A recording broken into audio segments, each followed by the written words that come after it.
High everyone, আসসালামু আলাইকুম। Welcome back to my channel. আশা করছি আপনারা সবাই অনেক ভালো আছেন। আলহামদুলিল্লাহ, আল্লাহ তাআলার অশেষ রহমতে আমরাও ভালো আছি। আরও একটা দিনের কিছু অংশ শেয়ার করব আপনাদের সাথে ব্লগ আকারে। যারা আমার চ্যানেলটি এখনও সাবস্ক্রাইব করেনি, প্লিজ আমার চ্যানেলটা সাবস্ক্রাইব করবেন। আমি আজকে যতটুকু সময় কাজে ছিলাম ততটুকু সময় সুজন বাচ্চাদেরকে নিয়ে খুব সুন্দর করে আমাদের বাসার সামনে এই লাইটটা সেট আপ করে দিয়েছে। এত সুন্দর লাগছিল বাসাটা দেখতে, আমার মনটাই ভালো হয়ে গেছিলো কাজ থেকে আসার পরে।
আমার টিকটক, ফেসবুক, ইউটিউব সব জায়গায় একটা কমেন্ট আমি অনেক অনেক বেশি পাই। সেটা হলো, আমি কাজে গেলে বাচ্চারা কোথায় থাকে, কার কাছে থাকে, বাচ্চাদেরকে কে দেখাশোনা করে।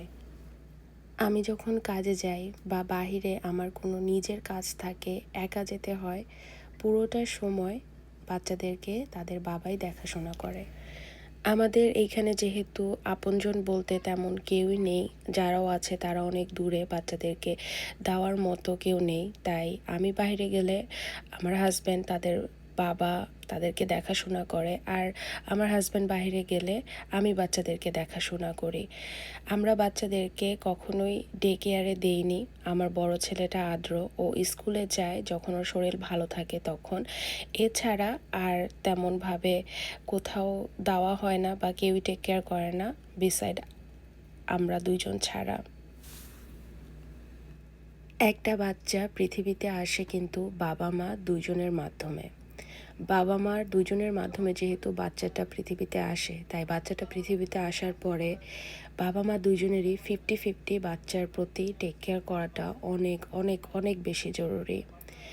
মা হিসেবে তো বাচ্চার প্রতি ভালোবাসা সবসময় সবার থেকে বেশি থাকবেই, কিন্তু বাবা হিসেবেও বাবার দায়িত্বটা আসলে আমাদের বাঙালি সমাজে তেমন বেশিভাবে একটা ধরা হয় না। শুধুমাত্র বাবা ইনকাম করে বাচ্চাদেরকে ভরণ পোষণ দেবে, তাছাড়া আর তেমন কিছুই না।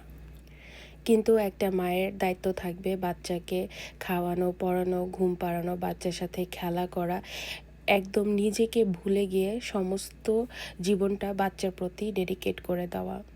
যদিও আমরা এটাতেই অনেক স্বাচ্ছন্দ্য বোধ করি, তারপরও আমরা প্রত্যেকটা মানুষ আলাদা, প্রত্যেকটা মানুষের জীবনের তাগিদ, চিন্তা ভাবনা সব কিছুই আলাদা। একটা ঘরে থাকা মায়েকে যতটা সম্মান করা দরকার, আমি মনে করি সমানভাবে সম্মান করা দরকার যে মাটা ঘরে থেকে নিজের কাজ সম্পূর্ণ শেষ করে আরও একটু সময় নিজের জন্য বের করে নিজের ক্যারিয়ারটা এবং নিজের চাকরি বাকরিটা ঠিক রাখার চেষ্টা করে। গরম গরম কফি দিয়ে আজকে সকালটা শুরু করেছি, তার সাথে আছে বেঙ্গলের ফ্রোজেন জিলাপি। ফ্রোজেন জিলাপি যে এত কুড়মুড়ে থাকতে পারে এটা আমার ধারণার বাইরে ছিল। এই প্রথমবার আমি বেঙ্গলের এই ঘিয়ে ভাজা জিলাপিটা ট্রাই করলাম। জিলাপি আমার অনেক পছন্দের একটা খাবার। জিলাপি গরম গরম খেতে যেরকম ভালো লাগে, বাসি জিলাপি খেতেও আমার ভালো লাগে। জিলাপির সাথে মুড়ি, রুটি আর চা কফি দিয়ে খেতেও আমার ভীষণ ভালো লাগে। আর জিলাপিটা এত ভালো ছিল, একদম 10-এ 10। হাউসওয়াইফ হওয়া কিন্তু অনেক কঠিন একটা কাজ, তাই না?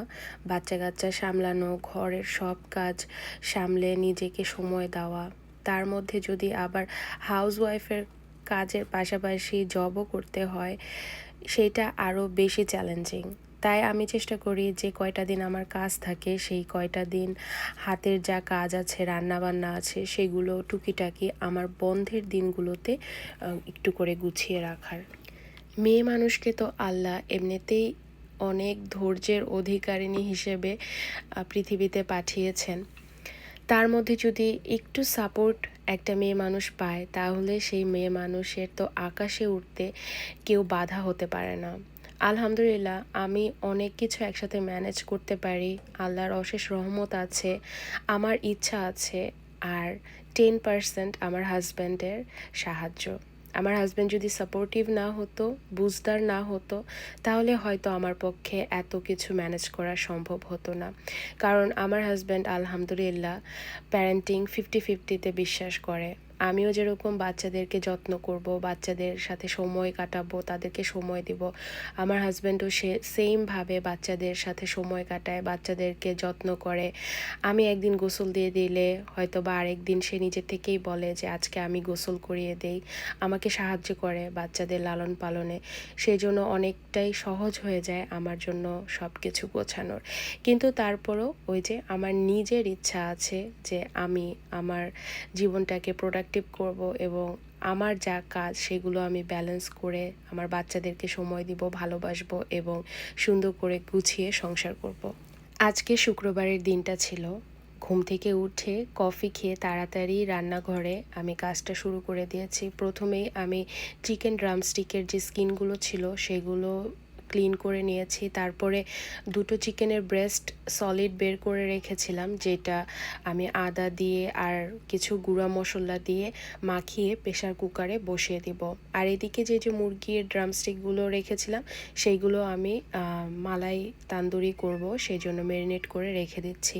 বেশিরভাগ সময় আমি এরকম চিকেন বা কাবাব জাতীয় খাবারগুলো ম্যারিনেট করে ফ্রিজে সবসময় রেখে দিই। এতে করে দেখা যায় যদি রান্নাবান্না করতে একটু দেরিও হয়ে যায় বা অনেক সময় আছে রান্নাবান্না করতে আসলে ভালো লাগে না, কারণ প্রত্যেক দিন তো একরকম যায় না, সেই দিনগুলোতে এই চিকেন ম্যারিনেট করা থাকলে অনেক কাজ ইজি মনে হয় আর শরীরের উপরও প্রেশার পড়ে না। যে কোনো ধরনের কাবাব তো ওভারনাইট ম্যারিনেট করে রাখলে কাবাবের টেস্টটাই দ্বিগুণ হয়ে যায়। এই মালাই কাবাবটা আমি মাঝে মাঝেই বানাই, এত মজা হয় খেতে, যেটা একদম রেস্টুরেন্টের মতো। আজকে একটু বিরিয়ানিও রান্না করব ইন্ডিয়ান স্টাইলে। যেহেতু এখন গরম পড়ে গেছে, বেশিরভাগ সময়ই আমি বাহিরে রান্না করার চেষ্টা করি, এতে করে রান্নাটাও তাড়াতাড়ি হয় আর দেখা যায় ঘরেও গন্ধ হয় না, আর পরিষ্কার করার কাজটাও অনেকটাই কমে যায়। শীতের দিনে তো বাহিরে রান্না করতেই পারে না, কারণ এত ঠান্ডা পড়ে, বরফের মধ্যে তো আর বাহিরে রান্না করা যায় না। আজকে একটু পরিমাণে বেশি করে বিরিয়ানি রান্না করব, যাতে একদিন থেকে 2 দিন খাওয়া যায়। আজকে মুরগি দিয়ে রান্না করছি এই ইন্ডিয়ান স্টাইলের বিরিয়ানিটা, সেই জন্য মুরগির পিসগুলো একটু বড় বড় রেখেছি। এই বিরিয়ানিতে মুরগির পিসটা একটু বড় বড় করে রাখলেই দেখতেও ভালো লাগে আর খেতেও ভালো লাগে। এখানে আমি তৈরি করছি হলো ব্রেড দিয়ে স্যান্ডউইচ। এই স্যান্ডউইচটা আমার বাসার সবাই অনেক অনেক পছন্দ করে, তাই দেখা যায় 1-2 সপ্তাহ অন্তর অন্তর আমি এই স্যান্ডউইচটা বানাই। আর এই স্যান্ডউইচটা একবার বানিয়ে ফ্রিজে রাখলে হেল্প অনেক করবে? দিন খাওয়া আমার যায়। হেল্প দরকার তো তোমার। মামা চিকেন ম্যারিনেটটা করে নিই, তারপর তোমাকে দেব।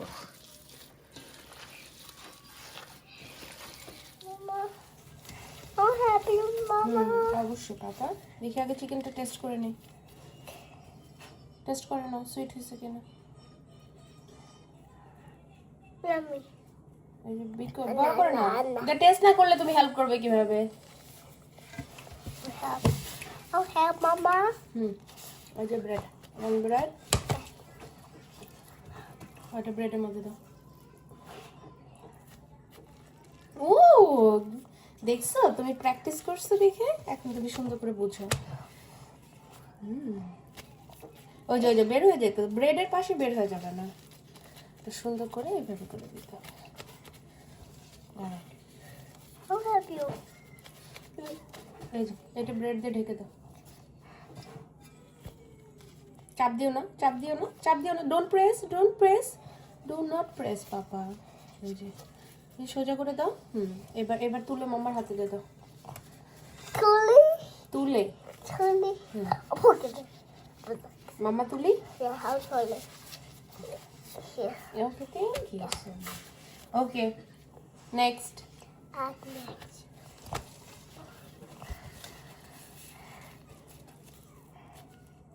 ব্রেডে দাও।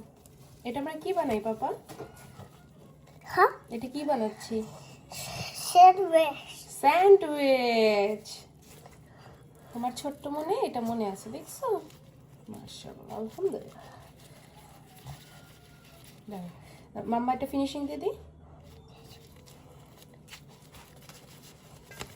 এই ব্রেড দিয়ে দাও। চাপ দিও না, চাপ দিও না, don't press, do not press. You need to be gentle with the bread. দাঁড়াও, দাঁড়াও। মাম্মা তুলে নেই। I'll put it. Mama. কেমন হয়েছে? Good. Good, that's good, thank you. Yeah, I will help again. Okay I'll help. Okay, খাইতে খাইতে help করতে হবে কিন্তু। না ধরো, নাইফ ধরো।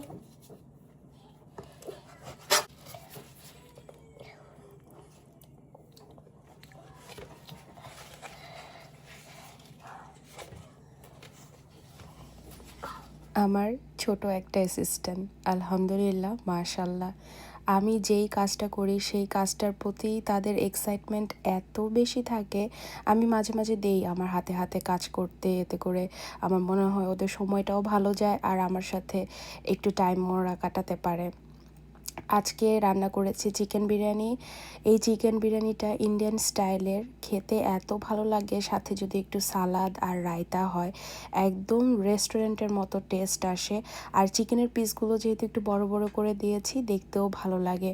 একটু বেশি করেই রান্না করেছি, কারণ বিরিয়ানি রান্না করলে আমাদের একটু এক্সট্রা করেই করতে হয়, যেহেতু আমার সুজনের দুইজনেরই বিরিয়ানি পছন্দ। আর ফ্রিজে রান্না করা থাকলে আলাদা একটা টেনশন মুক্ত থাকা যায়, পরের দিন উঠে টেনশন করতে হয় না যে আজকে কি রান্না করতে হবে। রান্নাবান্না এমন একটা ব্যাপার, যতই চাই তাড়াতাড়ি করে শেষ করে খাবার দাবার সময় মতো খাবো, কিন্তু সেটা আর হয়ে ওঠে না। আজকেও দুপুরের খাবার খেতে খেতে প্রায় 6:30টার মতো বেজে গেছে, যেটা ডিনারের সময় আর কি। তাড়াতাড়ি করে প্লেটে খাবারটা বেড়ে নিচ্ছি, কারণ প্রচণ্ড ক্ষুধা লেগে গেছে সারাদিন কাজের পর। ইয়ে, মাম্মা জিতছে এবার। Try again. ওকে, তুমি কি গোলকিপার? এই গো, ইয়েস, এগেইন মামা। নো, তোমাকে তো কান্না করা যাবে না।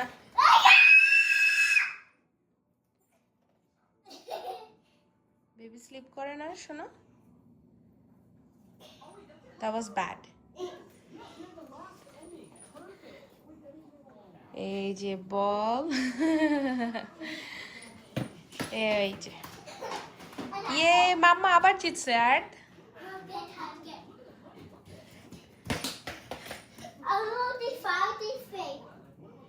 ওকে, বল ইজ কামিং। 1 2 3, গুড ক্যাচ আর্থ, মাশাআল্লাহ। আমাদের বাসায় একজনের মন ভালো থাকলে আরেকজনের মন খারাপ থাকে, একজনের হাসি পেলে আরেকজনের পায়ে কান্না।